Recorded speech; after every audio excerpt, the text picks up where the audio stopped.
Alam nyo ba, 6 na buwan na itong naka-add to cart. Oo, hindi ako nagbibiro. Go mo na yan, Daisy. Kasi ang tagal na niyan sa basket mo. Alam kong gustong gusto mo yan, bilhin mo na. Para na mapasaya mo ang sarili mo. Eto na nga, chinek out ko na. Kung may gusto kayo, bilihin nyo para sumaya kayo. Ito yung lagay ng egg. Ay, ang ganda ng quality. Oh, makapal siya. Meron kasi ako nabasang comment sa ibang seller. Ang pangit ng kamay ko.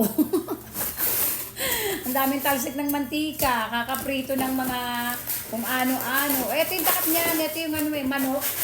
Oh, ito yung manok eh. Kata ko sa inyo, ha? Oh, ayan.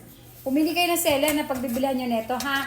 Kasi, alam nyo ba, ang dami kong nakitang bad reviews nyo sa isang seller na may mga crack yung ganito, tapos yung ganito, manipis. Ayan, ganito yung tsura niya, no? Ang ganda. May ibang kulay nito, pero white yung binili ko. Dito ko lalagay yung mga itlog namin. Ang binili ko pala, kasya rito ang 25 eggs. Ganda yung tingnan pag nasa mesa. Diba? Ganyan mo, or pwede mo nakagaling.